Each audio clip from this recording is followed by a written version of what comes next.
Hi friends, அஸ்ஸலாமு அலைக்கும். Today special chicken 65 எப்படி செய்யுதுன்னு பார்க்கலாம் ஃப்ரெண்ட்ஸ். சிக்கன் நல்லா வாஷ் பண்ணி எடுத்துகிட்டு நம்ம மஞ்சத்தூள் போட்டு நல்லா வாஷ் பண்ணிக்கலாம் ஃப்ரெண்ட்ஸ். அதுக்கப்புறம் மசாலா, இஞ்சி பூண்டு பேஸ்ட்டு, ரெட் சில்லி பவுடர், மஞ்சத்தூள், உப்பு, கார்ன்ஃப்ளவர் மாவு, சில்லி பவுடர், பெப்பர் தூள் எல்லாம் சேர்த்து நல்லா மிக்ஸ் பண்ணிவிட்டு ஒரு லெமன் பிழிஞ்சு விட்டுட்டு அதில் ஒரு 2 ஸ்பூன் ஆயிலும் சேர்த்துட்டு நம்ம சிக்கனில் நல்லா மசாலா தடவி அது நல்லா ஊற வச்சுக்கலாம் ஃப்ரெண்ட்ஸ். ஒரு 15 மினிட்ஸ் இல்லைனா ஒரு 20 மினிட்ஸ் நல்லா ஊறட்டும் ஃப்ரெண்ட்ஸ். நல்லா ஊறினா தான் மசாலா நல்லா இறங்கி வரும். அதுக்கப்புறம் நம்ம ஒரு கடாயில் ஆயில் போட்டு நம்ம சிக்கன் நல்லா போட்டு பாருங்கள் ஃப்ரெண்ட்ஸ். சிக்கன் கொஞ்சம் கூட மசாலா பிரியாமல் நல்லா வந்திருக்கும். நல்லா கோல்டன் கலர் ஆனதுக்கப்புறம் நமக்கு சிக்கன் நல்லா வெந்ததுக்கப்புறம் நம்ம எடுத்துக்கலாம் ஃப்ரெண்ட்ஸ். இன்னும் மீதி இருக்க சிக்கனையும் நம்ம நல்லா போட்டு எடுத்துக்கலாம். கருவேப்பிலையும் அதில் நல்லா மசாலா போடும்போதே நம்ம சேர்த்துக்கலாம் ஃப்ரெண்ட்ஸ். கருவேப்பிலை ரொம்ப நல்லாயிருக்கும் சேர்த்துனா.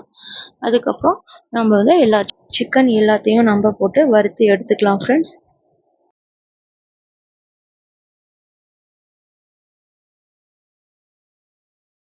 இது கூட கொஞ்சம் ஆனியன் கட் பண்ணி வச்சுக்கலாம் ஃப்ரெண்ட்ஸ். சில்லி சிக்கனுக்கு ஆனியன் நல்லாயிருக்கும் டேஸ்ட்டாக சாப்பிட்றதுக்கு. பாருங்கள் ஃப்ரெண்ட்ஸ், சிக்கன் நல்லா வெந்து நல்லா ஜூஸியாக எப்படி இருக்குது பாருங்கள் ஃப்ரெண்ட்ஸ். ஓகே ஃப்ரெண்ட்ஸ், இந்த வீடியோ பிடிச்சிருந்தா லைக் பண்ணுங்கள், ஷேர் பண்ணுங்கள், கமெண்ட் பண்ணுங்கள், மறக்காமல் சப்ஸ்கிரைப் பண்ணுங்கள் ஃப்ரெண்ட்ஸ். உங்களோட சப்போர்ட்டால் தான் நிறைய வீடியோ போடுவேன்.